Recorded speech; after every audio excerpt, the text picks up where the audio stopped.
The following podcast contains explicit language and adult subject matter suitable for mature audiences only. Listener discretion is advised. Are you looking for joyous and inspiring stories about pregnancy and birth? Full disclosure, you will not be hearing those types of stories here. This true crime podcast will reveal the bizarre, crazy, and sometimes criminal real-life experiences while working at the labour and delivery unit. Our stories share the nurse's point of view. So get ready as we stir things up with the Stirrup.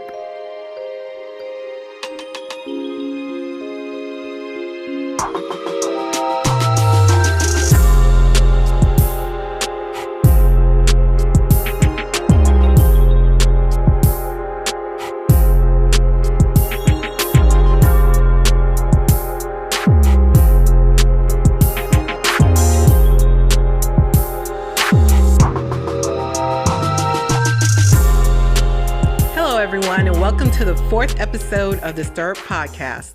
I'm your host, Joanne Murray, and next to me is my brother from the same mother, Kevin Michaels. Say hi, Kevin. How you doing, everybody?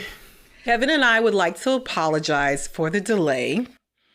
This episode has been a while in the making because, unfortunately, our studio was infected by the dreaded COVID.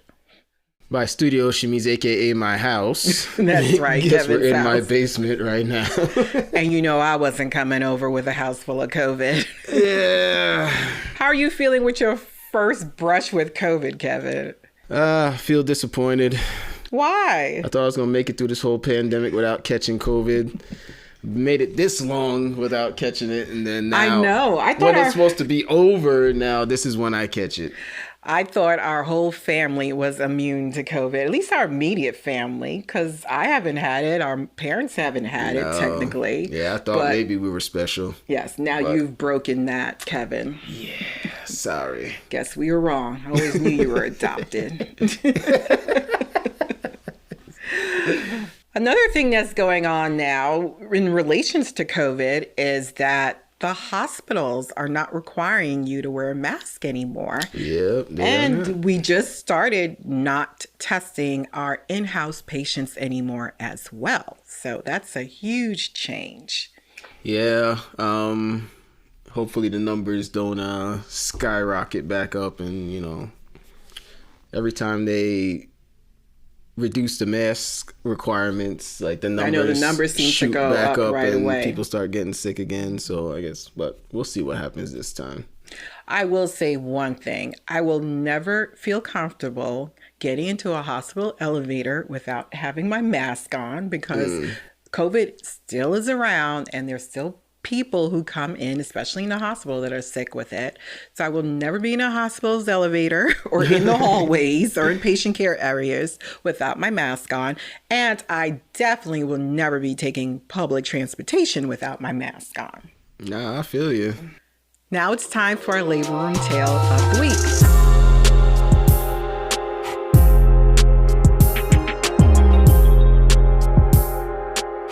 This week's labor room tale happened a few years ago. There was a trend that was starting where patients were coming in to deliver and wanted to take their placenta home with them. The placenta? Why would they want that? They had many different reasons, Kevin. Some cultures, such as the Native American culture, believe the placenta is part of mom's body and should be buried in the earth. Are they growing a placenta tree? No, they're not growing a placenta tree. They believe the burial of the placenta within the boundaries of tribal land will bind the child's spirit to his ancestors and the land. Some people give the placenta to a company where it will be dehydrated and placed in capsules for moms to eat. This is said to help with milk production, reducing post-delivery pain, and for treating or preventing postpartum depression. Some women even prepare it in a smoothie, and there's even a cookbook with recipes on different ways of cooking your placenta, such as placenta lasagna, chili, and placenta tacos. Don't you like tacos, Kevin? I like tacos. I ain't eating no placenta tacos. That's nasty. There are lots of famous moms that ingest their placenta. Kim and Kourtney Kardashian, Hilary Duff, and Alicia Silverstone. You said the Kardashians? That's all I need to hear to not do it. Even Tamara Mowry, from Sister Sister, the twins? Yes, the twins, yes. So it's said that she fed her placenta to her sister Tia in a glass of brandy and made her drink it. I would disown you if you did that to me. That'll be the last podcast episode that we film. I know twins like to believe in sharing everything, but that's a little too much even for me. Yeah, that's way too much. These moms do have to be careful, though. The CDC reported on a mom who had tested positive for the group beta strep, also known as the GBS bacteria, during her pregnancy. What's that? The GBS bacteria is not an STD, and it doesn't affect pregnant women in any way. The reason we test women for this is if they labor and deliver a baby while being GBS positive and not adequately treated with antibiotics before the birth of their baby, they will have a 1 in 200 chance of developing a sepsis infection, which can be life-threatening to their infant.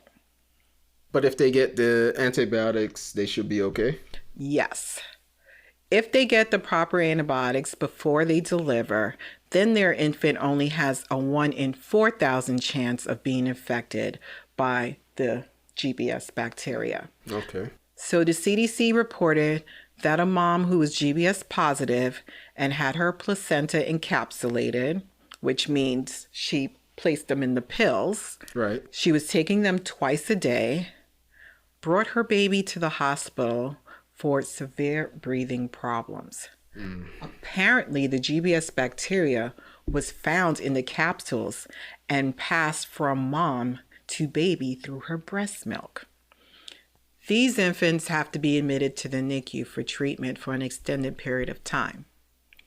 At the height of this trend, the institute I was working for had a delivery where thankfully I was not a part of. A midwife patient who wants to have a natural delivery, or as natural as possible, which means the fewer amount of medical interventions, the better. Side note, I don't know why these type of patients want to deliver in a hospital setting. The earthy, crunchy type? Yes, the earthy, crunchy type.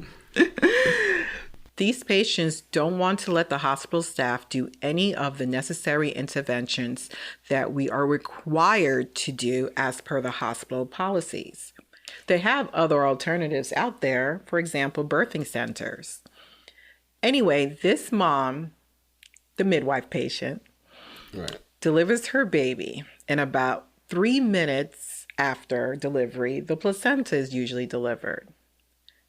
While in the labor room, the placenta comes out and the patient grabs the placenta, tears a piece off, and eats it right there in the labor room. What? Oh, I'm gonna be sick. Trust me, I was sick when I heard this. It still had like slime and blood and stuff on it. Remember, a birth is very messy. I know that. The vagina is not sterile. There could be urine there. There could be feces there from mom and baby. Oh, she just ate that. Yes, she ate it right then and there. My advice to all you future mothers listening, if you would like to consume your placenta after delivery, find a reputable company to work with, and please don't do it if you're GBS positive. Yes, it's not worth risking the health of your baby for a placenta, to eat a placenta. Mm-mm. Yes, I completely agree with you, Kevin. Now it's time for this week's true crime story of the week, the murder of Reagan Michelle Simmons-Hancock. Okay, let's go.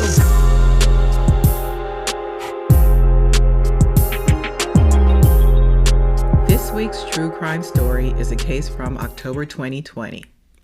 21-year-old Reagan Michelle, who going forward we would call her Michelle because that's the name she preferred. Michelle was living in New Boston, Texas with her husband and daughter. She was 34 weeks pregnant with her second daughter, who she was going to name Braxton Sage, which I think is a beautiful name. On October 9th, 2020, Michelle was home with her 3-year-old daughter. And after repeated attempts to contact her daughter, Michelle's mother, Jessica Brooks, decided to go to her house. Upon entry into her daughter's house, Jessica was met with a horrific scene. Her beautiful daughter, Michelle, was lying in the middle of her living room in a large pool of blood. What Jessica didn't know is earlier that morning, her daughter was visited by her new friend, 29-year-old Taylor Renee Parker, who was also pregnant at the time. I could not find anything about the history of their friendship, so I'm assuming they did not know each other long. Michelle just believed she was befriending another expectant mother, and they could bond over their pregnancies. You're probably right. If they had a close friendship, there would probably be more information out there. Yeah, probably. Parker had 2 children of her own, and during her last delivery, she suffered complications that resulted in doctors performing a hysterectomy. This means Taylor's uterus had to be removed, usually due to excessive bleeding. Unfortunately for these women, they will not be able to carry or birth any future babies. Dubbed the infertile womb raider, Parker devised... Wait, what? You can't just gloss over that. They called her what? The infertile womb raider. The infertile womb raider. Wow. That's crazy, is right? Genius. Whoever wrote that, you get a round of applause from me. That's hilarious. Even though there's nothing funny about this story, that is hilarious. Parker devised an elaborate plan to fake her pregnancy. Oh, let me guess. To keep her man? You got it, Kevin. Parker was desperate to keep her boyfriend of 10 months, Wade Griffin. She only knew him 10 months? Yes. She basically claimed to be pregnant right after meeting him? Yes, she did. He must have been a very special man for her to go through such lengths to keep him. Taylor arranged to have a gender reveal party. She faked ultrasound pictures, which can be easily downloaded from the internet.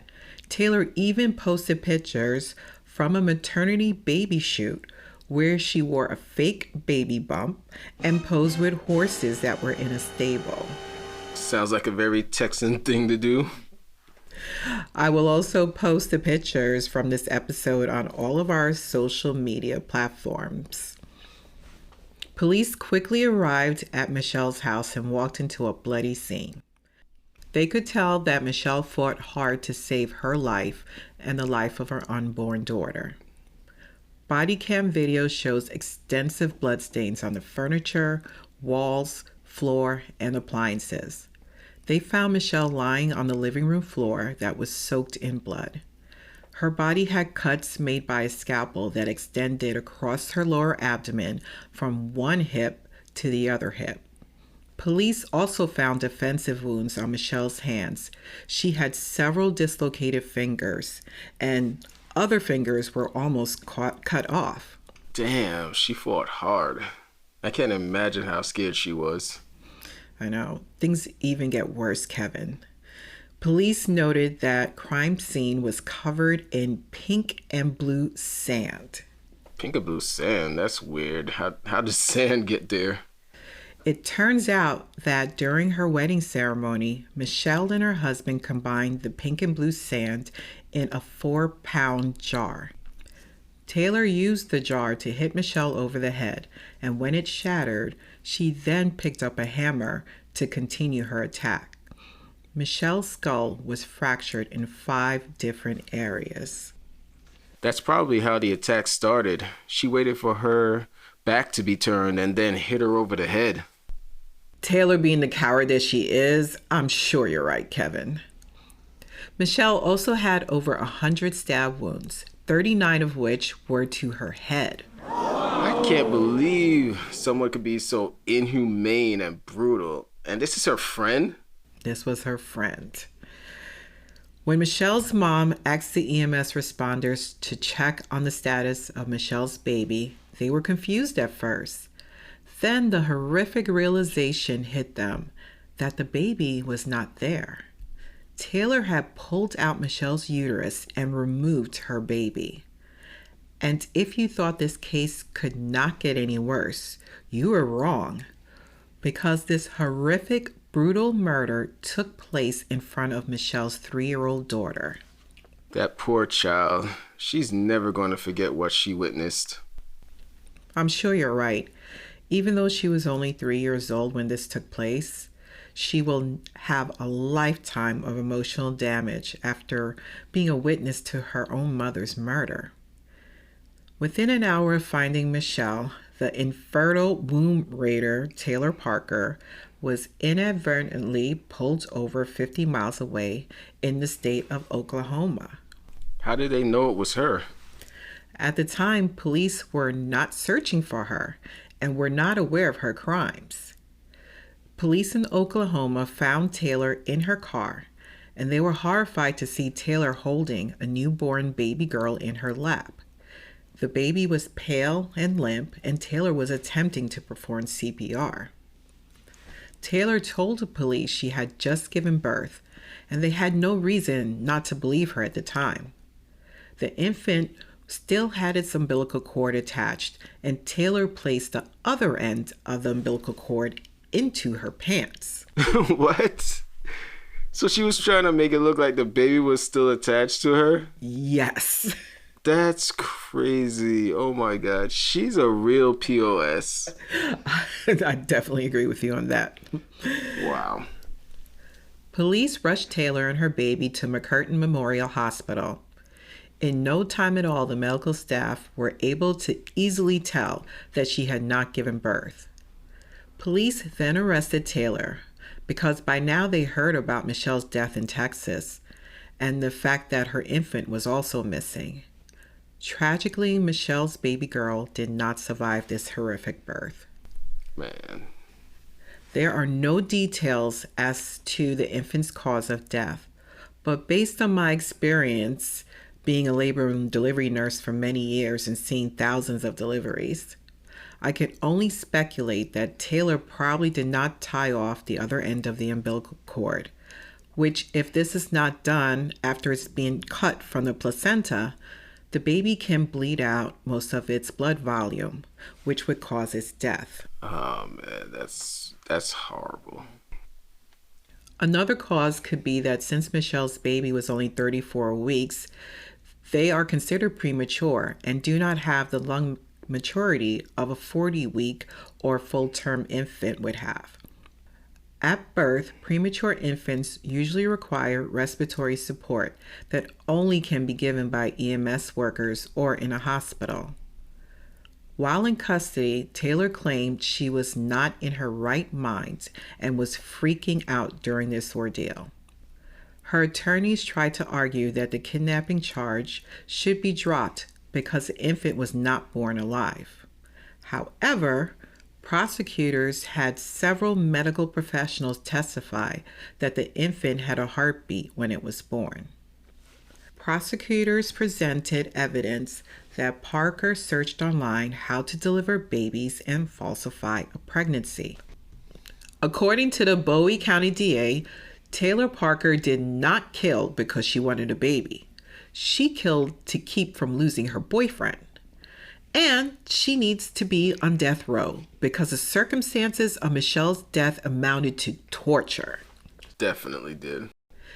In November of 2022, a jury of 6 men and 6 women deliberated for 75 minutes in Bowie County, Texas, and sentenced Taylor Parker to death. Good riddance. There's a special place in hell for her. Everyone knows Texas is one state that will not hesitate to enforce the death penalty. That's right. Hang 'em high, Texas. Hang 'em high. Parker was transferred to death row at the Mountain View unit in Gatesville, Texas. Michelle's sister, Emily Simmons, said in her emotional victim impact statement, "My sister will never be my maid of honor. If I have to visit my sister, I have to go to a graveyard and see a headstone." It's so sad and such a tragic story. Your thoughts, Kevin? That was just so brutal and pointless. She killed a mother and didn't even have a baby at the end. I keep hearing about these stories and they're never successful. I know, it's so true. I will never understand why women still thinks that this is a good idea, especially for the purposes of keeping a man. Right. If he doesn't want to be with you, just because you're having his baby is not going to make him stay. Nope. I see this in the labor room all the time. Birthing mothers upset that their child's father is not magically falling in love with them because they're having their baby. In some cases, they're not even willing to come to the hospital. Wow. And if they do show up, they're not the least bit supportive. I've had dads even ask me for paternity tests in the labor room. In the labor room? In the labor room. Wow, what do you tell them? It's such an awkward situation to be in. I'm embarrassed for the mother, but I tell them at this point, you're going to have to wait until the baby's born first. Moms, please be aware of women befriending you either in person or online in those mom groups. They may offer you free gifts for your baby, but be careful and follow your instincts. If things don't feel right, then run. Yeah, don't ignore those red flags. And for God's sakes, stop putting those lawn decorations that say it's a boy, it's a girl. Yes. It's like an arrow pointed at your house saying there's a new baby here for you to steal. Yeah, brand new baby here. You're looking for a boy, you're looking for a girl, you know which house to go to. Exactly. Well, that's it for episode 4 of the Stirrup Podcast. If you like what you're hearing, please leave a message on our social media platform. I will also be posting pictures from today's episode there. And don't forget to like and subscribe. And remember, red flags could equal toe tags. That's true, Kevin. Yep. Please be safe out there. Peace. You can find the Stirrup Podcast on all major podcast platforms. Please like and subscribe to our YouTube page and follow us on Facebook, Instagram, and TikTok. If you're a soon-to-be parent looking for a childbirth education or newborn care class, please check out our website at www.mindbodybabynyc.com.